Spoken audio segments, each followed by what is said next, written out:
The PlayStation Showcase wrapped up here last week. If you saw it, there's been a few things that I've been wanting to talk about, like the fact that we finally have seen the handheld that PlayStation is working on, plus another couple of things and some unexpected turns here that I wasn't really quite predicting that we'd see here. And to kick things off, let's actually start with a game that I wasn't expecting to also see, but called Foam Stars here. And this game I know has been talked about here quite a bit, at least within my community, because we're like a very Splatoon heavy community. And a lot of people have been making some correlations here with this game and relating it to, you know, say like Splatoon, being that it's kind of on the same aspect. It looks like you do a lot of turfing, covering things up, and maybe that's kind of the objective of the game as much as you have down, or at least laying down to make mobility faster.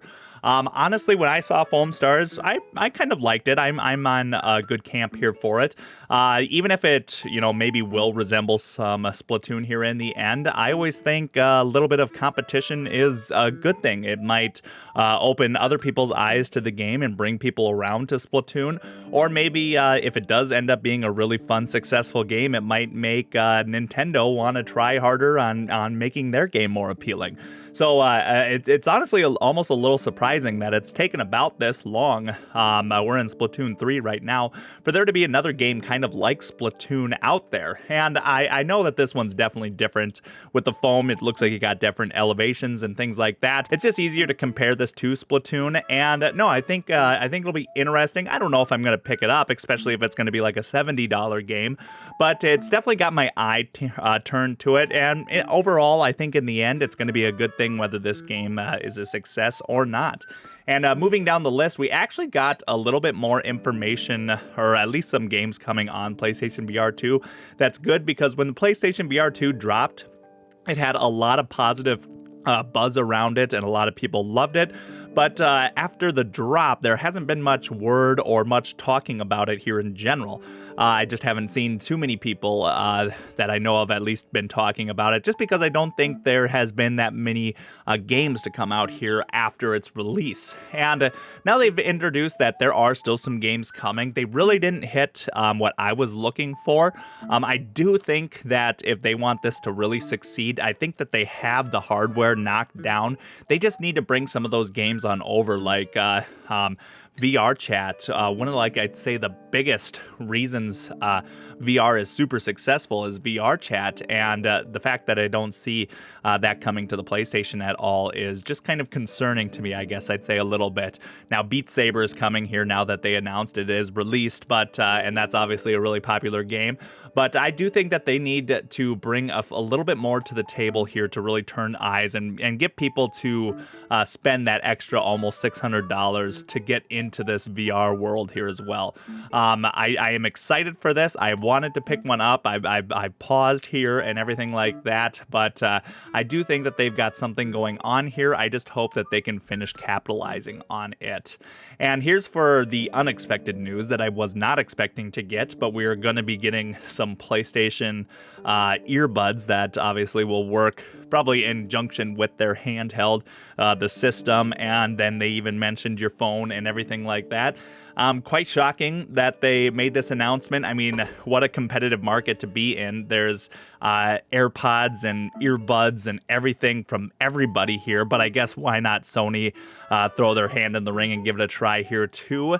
I'm just curious if these things are going to take off. I know that they love dipping their hands in some accessories, and sometimes I just wonder if they're just giving it a try and see if it's going to fail here or not, and then discontinue it. But as of right now, the earbuds are a thing. They're definitely coming, and who knows, I guess, if they're going to be good. I saw some rumors talk about that it might be like $100, but I don't really know if we can go off rumor pricing here so far. We're just going to have to see when these come out what the price point is that we are going to be hitting here.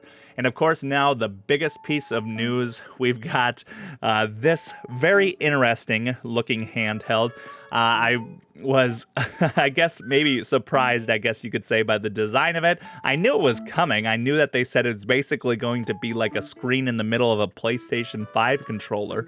But once they actually still dropped it, I still looked at that and thought, Okay, that just looks very interesting. In fact, very fragile, in my opinion.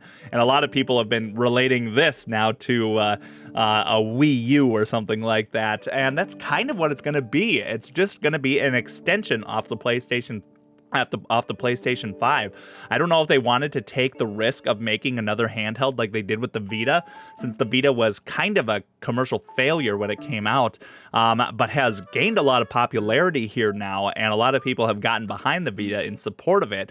But I think that they played it a little bit safer here. But is it going to be too safe and make no one really interested in the product? It's kind of interesting because if you don't know, you have to be connected to Wi-Fi constantly, or and run off, piggybacking off remote play of the PlayStation 5. And so it's definitely not its own thing. You definitely need the $500 investment of the PS5. And my question is going to be, how much is this going to cost? Because if it's a cheap device, well, then maybe it's not that bad of a thing. But if it is based off of, like having a full PlayStation 5 controller in your hands, well, that's like $70. And then with the screen in the middle of it, this is going to be interesting. If they can keep it, I think, around $100 to $150, then I think it might be interesting to some people to maybe look at this and pick it up and give it a try. But as of right now, if it pushes to 200 or even more, I don't know if it will. I have absolutely no idea how to price this thing, depending on what screen they put in it and things like that.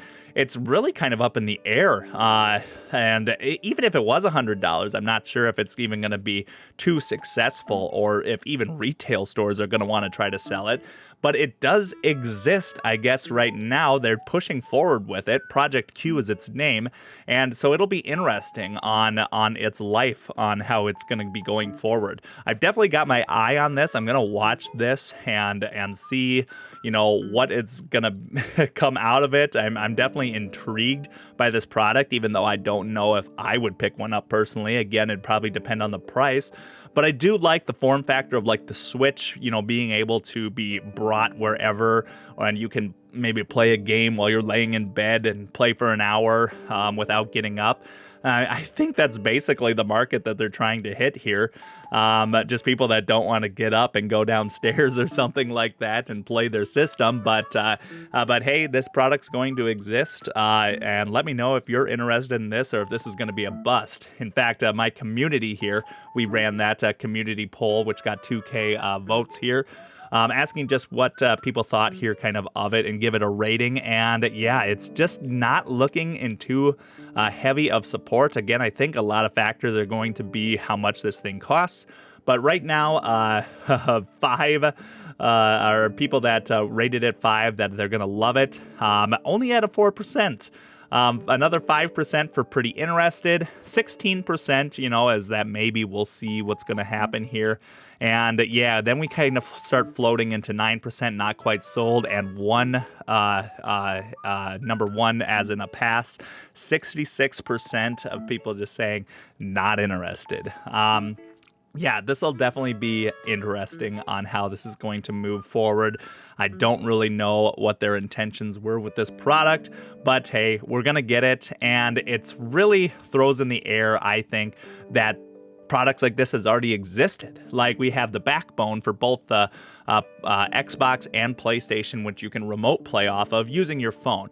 Now, I understand wanting another device for this. I don't like always using my phone for everything, including like playing PlayStation 5 games. Because it would be, if I want to have a gaming session for like an hour on my phone, then my battery is just going to be probably shot for the rest of the day. I would probably, if I picked up like a backbone, I would use like an old smartphone or something like that.